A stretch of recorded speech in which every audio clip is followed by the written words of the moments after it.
Hello and welcome to the Bears and Lions podcast. This is the podcast where we challenge our present by viewing our past. I'm a firm believer that our greatest future lies within the correct view of our past. Because when you actually look at it, you're going to see that, yeah, you've gone through some stuff, you've gone through some adversity, but that adversity has created you exactly how you are now, and you have the ability to step into your future. You are so much stronger than you know. There is joy in that adversity. And that's exactly what we're going to talk about in today's episode, is all about the adversity that we face and how adversity actually brings that joy when we give it the opportunity. I also talk to you about fighting for your joy, because I want you to know that there is nobody that should be able to steal it. There's no adversity that you should face that should take that joy away, and you should fight for it every step of the way. I really appreciate you.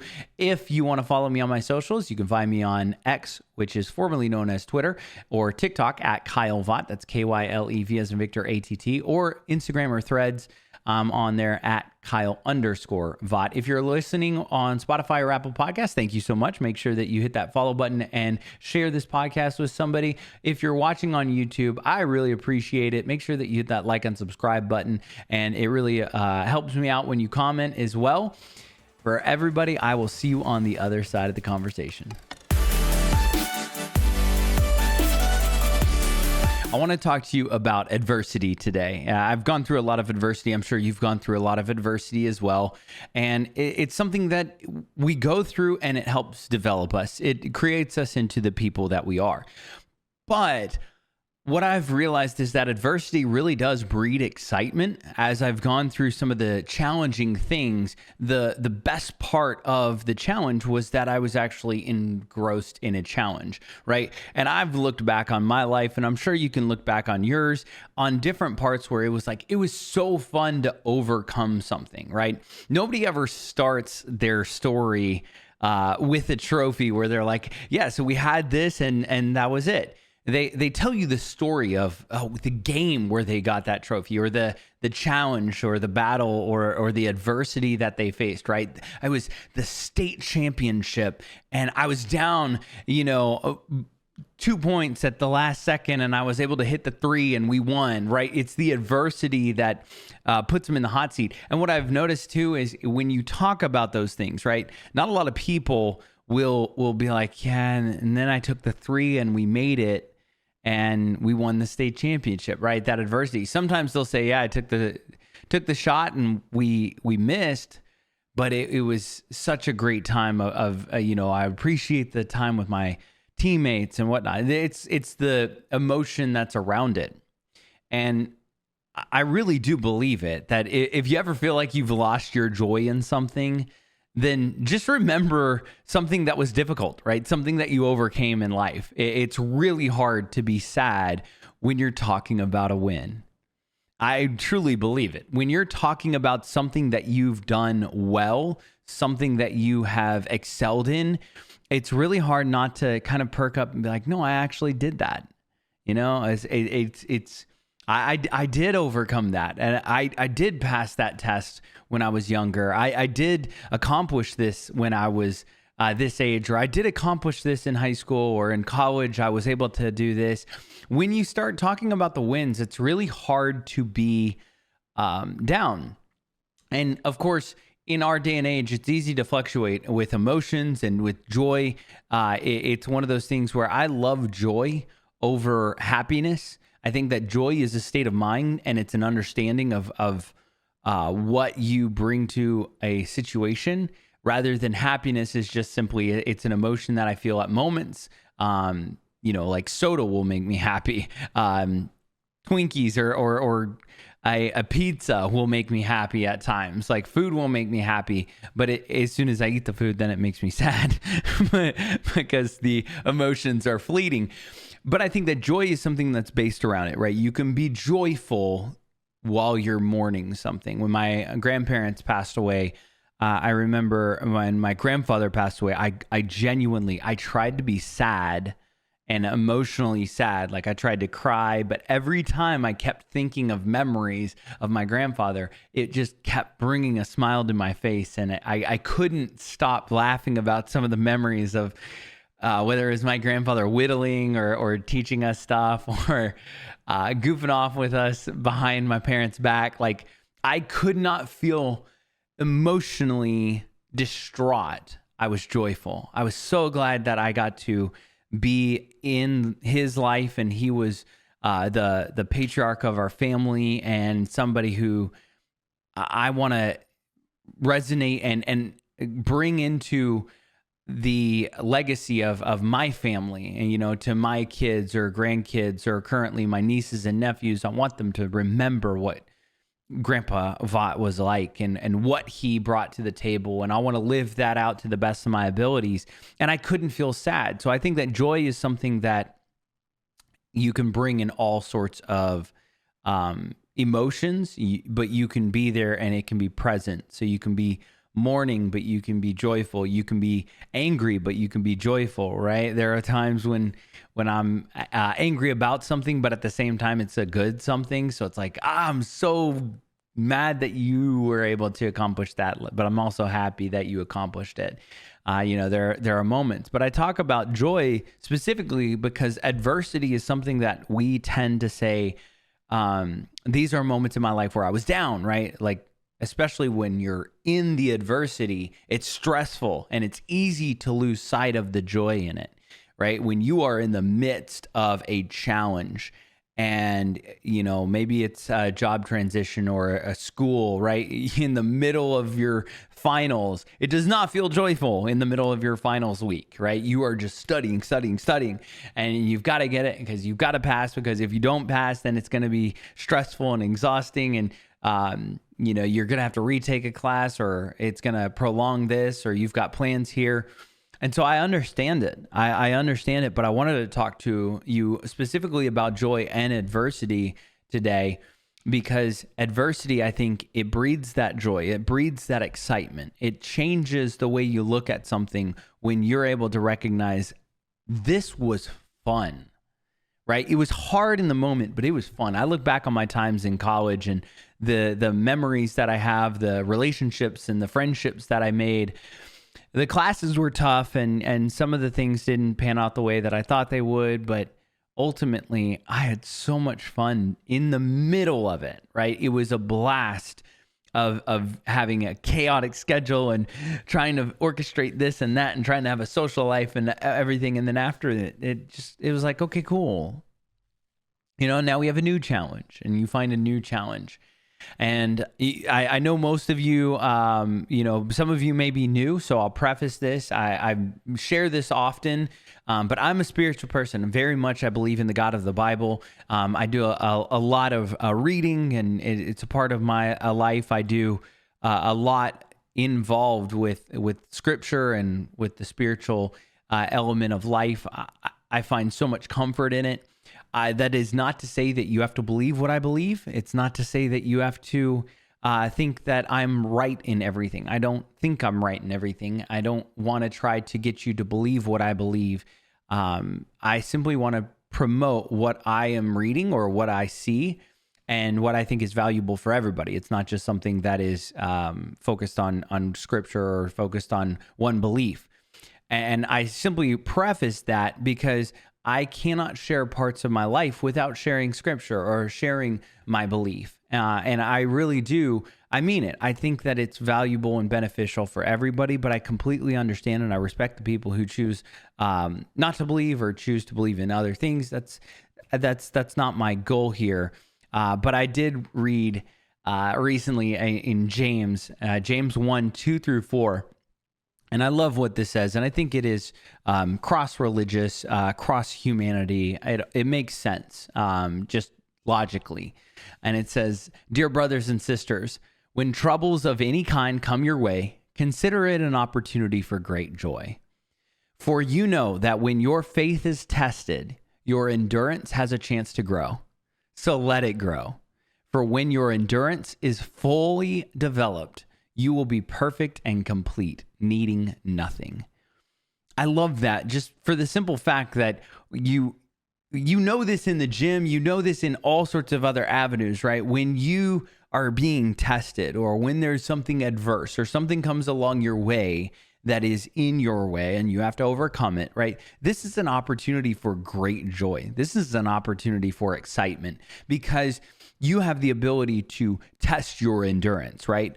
And if you are going to the gym, and if you're a gym goer, you know this, right? You're going for a PR. When you hit that new record, or when you're looking at the weight and you're like, I've never lifted this before, this is going to be a challenge.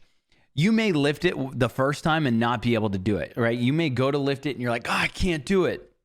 But then the next time you work out a little bit longer and you're like, I'm testing, I'm growing, I'm pushing, and my endurance has a chance to grow. And then you come back a couple weeks and then you go, I've never lifted this weight before, and you lift it, boom, there is joy, right? I had a friend message me a personal record this week, and she was like, I thought you would appreciate this. And I was like, I am the leader of the Celebrate the Wins Society, whatever this society is. I love celebrating people's wins because that overcoming the adversity, that's where the excitement and the joy just abounds, where it's like, yes, I was able to do this, and now there's a new challenge, right? Now there's a new personal record you're going for in some way, shape, or form. And I really wanted to kind of pinpoint and show you guys how there are areas in our lives that we are going to say, this is so challenging and I'm so exhausted and I just don't know what I'm going to do. And I really want you to lean on the joy side of it, right? I want you to lean on the fact that this is a chance for you to test your abilities. All right, maybe you've always wondered, how far can I go? How far can I push? How far would this get me? Where am I going after this? Or what is this going to look like later on in my life? And I truly want you to look at those adversity and those moments where you really feel like everything's crashing down or everything's against you. And I want you to see, this is my opportunity for my faith to be tested, my resolve to be tested, and my endurance to grow. This is an opportunity to be strong or stronger than I could ever imagine. And you know what? Sometimes we are not strong enough to lift the weight. And sometimes it's just a litmus test that reminds us, hey, we're a work in progress and we're still developing, and you know what, that was too much weight. But other times it's the opportunity where we say, I'm going to go for it. You know what? I think I can do this, right? You step up to the plate, you step up on the mat, and you lift that weight with all your might, and you just might find out that you are much stronger than you know in every way, shape, or form. And that joy that follows is incredible. And of course, the joy of telling that story is so fun too, where you get to talk to people and celebrate with other people. And that brings me to my last point of this conversation with adversity specifically. I've seen a lot of people who've lost their joy. I've seen a lot of people where adversity has beat them to a pulp, where, you know, they looked at it as an opportunity. This is going to be awesome. I'm going to hit my PR here. And then they couldn't lift the weight. And it crushed them. And so they kind of sat back, and then they lowered their standards and they stopped working on something, or maybe they stopped hoping for something, and they were like, I can't do this. And so they lost all joy, and they look back on the adversity and they say, this is what ruined my life. And I know these moments because I have a few of them in my life where I look back and I'm like, wow, that actually wrecked me. And I look back now and I say, I'm glad I went through it because it has made me stronger. I didn't realize it at the time, but now looking back, as I am a lot older than some people, you know, it's younger than others, which is nice, but I'm later in my years. And I look back and I just think, you know what? I get it. Like, I understand there's a period of time where you're like, this absolutely ruined me. And it's so hard. And I want to bring an analogy, and I think I've shared this analogy on the podcast before, but there is a scene in Iron Man 2 that has really impacted my life. And it's the scene where Tony Stark is pretty much given up. He knows that he is dying from the palladium that's in his chest. That's, it's putting to work that arc reactor, which powers everything. That's in his chest, and it powers the Iron Man suit, and it powers, keeps the shrapnel out of his heart and everything else.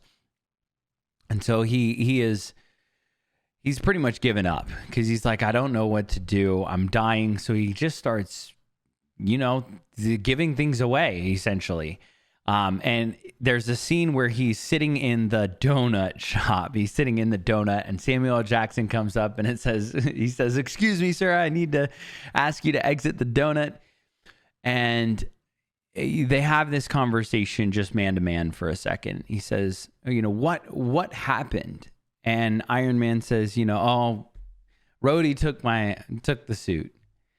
And I love the response of Nick Fury where he says, "Wait, you are Iron Man. You are Iron Man. And your friend just took it? Like, he just kicked your ass and took it? That's like, you are Iron Man and he just took your suit." Right? And it's the excuse that we tell ourselves when people steal our joy, when other adversity or moments take our joy. I really hope that we all have a Nick Fury in our lives to say, wait. You are this person. And you just let that person take your joy, right? You've accomplished this, and this, and you just let them steal your joy, or you let that one moment take all of your joy. Yeah, you couldn't lift X, Y, and Z at the gym, but you lifted X, Y, and Z over and over for a year. You lost this amount of weight in a year. Like you have been diligent. Don't let that one failure or that one adversity knock you down that far. Like, you are so much stronger than you know. That's part of one of the reasons why I want to do this podcast over and over is every week I just wake up and I want to be the Nick Fury in your life saying, don't let them take it. Don't let your adversity just absolutely mar your vision for life. Don't let those moments of disappointment take away from all the joy that you have and all of the accomplishments that you have completed. Like, you are so much stronger than you know. You are so much wiser. You don't give yourself enough credit. You continually make these decisions because you think that's all you are, or that's all you can do. Right? So you keep going back to these moments of adversity that crushed you and you say, I can't do it. No, you can. And that's my job. I want to be the Nick Fury to your Iron Man. You don't just let them take it. You fight for your joy. Whatever it takes, you fight for your joy. So you go through some adversity and it was really hard and you failed. Get back on the horse and go accomplish it next time, right? Put the effort in. I know it's going to take time. I know it's really hard. I'm not here to say it's going to be easy, but you fight for your joy because you are worth it. You have so much to offer this world.